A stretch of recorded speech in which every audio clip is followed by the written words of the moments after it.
ሰላም ጤና ይስጥልን ውድ የአሮማ ሚዲያ ቤተሰቦቻችን፣ የሰዓቱን ዜናዎች እንደሚከተለው እናቀርባለን። አብራችሁን ቆዩ። በሳውዲ አረቢያ በአስቸጋሪ ሁኔታ ውስጥ ያሉ 1823 ኢትዮጵያውያን ወደ ሀገራቸው ተመለሱ። በሳውዲ አረቢያ በአስቸጋሪ ሁኔታ ውስጥ የነበሩ 1823 ኢትዮጵያውያን ወደ ሀገራቸው ተመልሰዋል። በሳምንቱ ውስጥ በተደረገ 7ኛ ዙር በረራ የተመለሱ ሁሉም ወንዶች ሲሆኑ ከተመላሾች መካከል 35 እድሜያቸው 18 ዓመት በታች የሆኑ ታዳጊዎች ይገኙበታል። መስከረም 5 ቀን 2018 ዓ.ም በተጀመረው ዜጎችን ወደ ሀገር ቤት የመመለስ ስራ እስካሁን 49856 ኢትዮጵያውያን ወደ ሀገር መመለስ ተችሏል። ሚኒስቴር መስሪያ ቤቱ ከሚመለከታቸው ባለድርሻ አጋር አካላት ጋር በመቀናጀት ለተመላሽ ዜጎች በአየር ማረፊያና በማቆያ ማዕከላት ተገቢውን ድጋፍና እንክብካቤ ማድረግና ከቤተሰብ ጋር የማቀላቀል ስራም በትኩረት እየሰራ ይገኛል።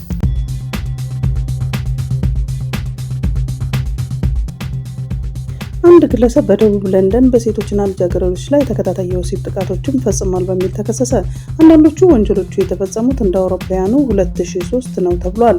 የ58 ዓመቱ አዴባዮ አዲዮሚ እንደ አውሮፓውያን አቆጣጠር ከ2003 እስከ 2019 ባለው ጊዜ ውስጥ የተፈጸመ ያስገድዶ መድፈርና የወሲብ ጥቃትን ጨምሮ 33 የወንጀል ድርጊቶችን ፈጽሟል በሚል ተከሷል። የሜትሮፖሊታን ፖሊስ እንደገለጸው ክሶቹ 6 ያስገድዶ መድፈር ሙከራ ጥቃትና 21 የወሲብ ጥቃቶችን ይዘዋል። ግለሰቡ ጥቃት የፈጸመባቸው 5ቱ ተጎጂዎች ሴቶች ናቸው።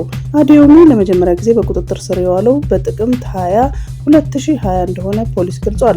ሰኞ ዕለት በብሮምሌ ፍርድ ቤት ይቀርባልም ተብሎ ይጠበቃል።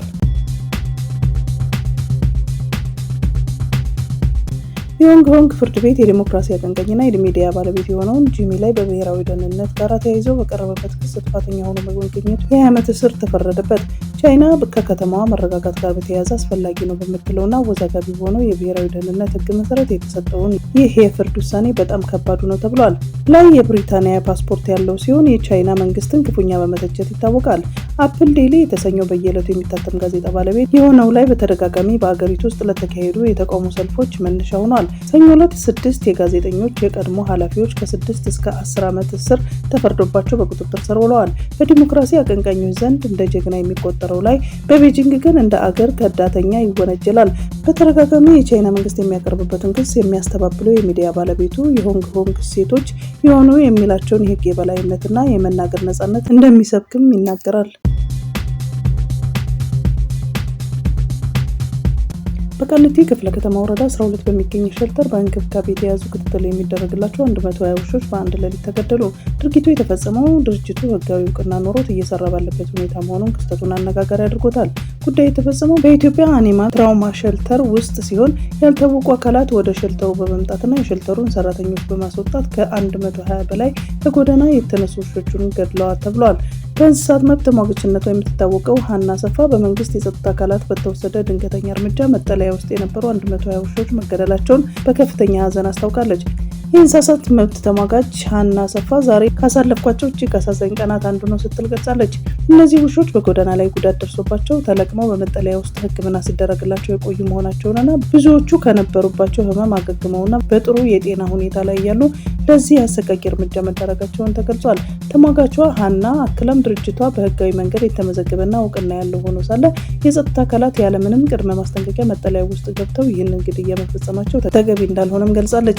ይህ እርምጃ በሀገሪቱ የእንስሳት ጥበቃና መብት ላይ ትልቅ ጥያቄ ያስነሳ መሆኑም ተመላክቷል። እስካሁን ድረስ ከሚመለከታቸው የመንግስት አካላት ጋር የተሰጠ ይፋዊ ምላሽ ባይኖርም ድርጊቱ በማህበራዊ ሚዲያና በእንስሳት ወዳጆች ዘንድ ከፍተኛ ቁጣና ሀዘንን እየቀሰቀሰ ይገኛል።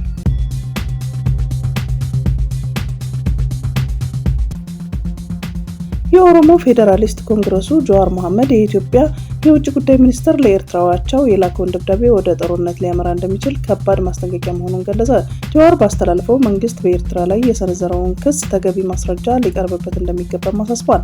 ደብዳቤው በይፋ ጦርነት ከመታወጁ በፊት የሚሰጥ የመጨረሻ ማስጠንቀቂያ መሆኑን እንደሚረዳ የገለጸው ጀዋር ኤርትራ በሰሜን ምስራቅ ድንበር ወረራ ፈጽማለች፣ እንዲሁም በሰሜን ምዕራብ ከታጣቂዎቿ ጋር የጋራ ወታደራዊ እንቅስቃሴ እያደረገች ነው የሚለውን ክስ እውነት ከሆነ ድርጊቱ የሚወገዝ መሆኑን ጠቁሟል።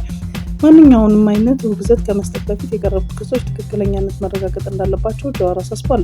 መንግስት ክሱን የማስረዳት ኃላፊነት አለበት ያለው ፖለቲከኛው የኤርትራ ጦር ገብቶባቸዋል የተባሉት የድንበር ወረዳዎች በግልጽ በስም መጠቀስ እንዳለባቸውም ገልጿል።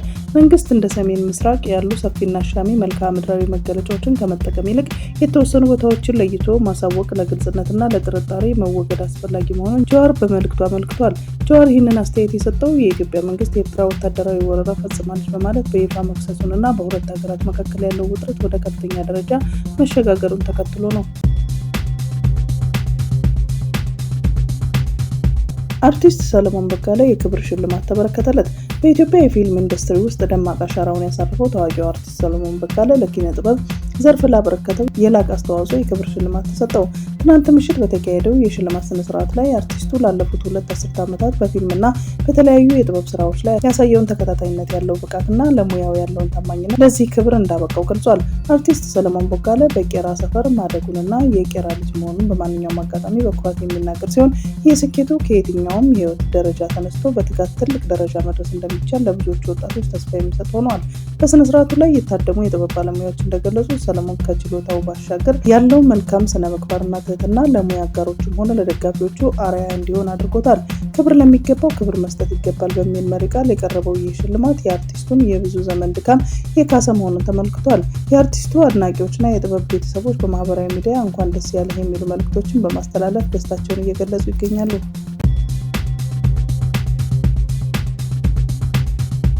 ከትግራይ ሁሉም የሃይማኖት ተቋማት የተውጣጡ የሃይማኖት አባቶች ከመቀሌ ከተማ ወደ ትግራይና አፋር ድንበር ድረስ ተጉዘው ነበር። የሃይማኖት አባቶች ቦታው ላይ ሆነው በሰጡት መግለጫ የጉዟቸው ዋና ዓላማ በትግራይ ኃይልና ሰራዊት ሰላም ትግራይ ሀራ መሬት ብሎ ራሱን በሚጠራው ታጣቂ ኃይል መካከል ሰሞኑን ውጊያ መካሄዱን ተከትሎ ዘላቂ እርቅ እንዲወርድ ለመለመንና ለመገሰጽ ነበር። የሃይማኖት አባቶች የታጣቂ ኃይሎች አመራሮችን ማግኝተው ለማነጋገር ያደረጉት ሙከራ እንዳልተሳካ ቦታው ላይ በመሆን ከሰጡት መግለጫ ለመረዳት ተችሏል። የሃይማኖት አባቶች ተስፋ ባለመቁረጥ የእርቅ ጥረታቸውን አጠናክረው እንደሚቀጥሉም ተናግረዋል። ሰራዊት ሰላም ትግራይ ሀራ መሬት ብሎ ራሱን የሚጠራው ታጣቂ ኃይል ይህንን መረጃ እስከተጠናከረበት ጊዜ ድረስ ስለ እርቅ ሂደቱም ጥረት በይፋ የሰጠው መግለጫ የለም። የታጣቂ ኃይሉ ከፍተኛ አመራሮች በግላቸው የማህበራዊ ትስስር ሚዲያ ገጽ የዘገየ ለአንዱ ወገን ያደላ እጃቸውን ስጡ ለማለት ያለመ በማለት በማጣጣል ጽፈዋል። ራሱን ከኮር በላይ አመራር ብሎ የሚጠራው ከህወሓት አመራር የተጣበቀ ኃይል አማሮን ነው በረሃ ለመውጣትና ጠመንጃ ለማንገብ የተገደድ ነው። የሃይማኖት አባቶች እኛን ሳይሆን መቀሌ የሚገኘውን ይህንን ኃይል ነው ተው ብለው መለመንና መገሰጽ ያለባቸው በማለት ጽፈዋል። የትግራይ የሰላምና የጸጥታ ቢሮ የሃይማኖት አባቶች የእርቅና የተግሳጽ ጥረት ሙከራ ለማሳካት ተከትሎ በወጣው መግለጫ የሃይማኖት አባቶች ጥረትና ድካም በማድረግና በሚገጥሟቸው እንቅፋቶች ሳይደናቀፉ ያለመታከት የጀመሩትን የሰላም ጥረት አጠናክረው እንዲቀጥሉ በመማጸን የእርቅ ጅማሬ እንዲሳካ ግማሽ መንገድ ተጉዘን እንደግፋለን ብለዋል።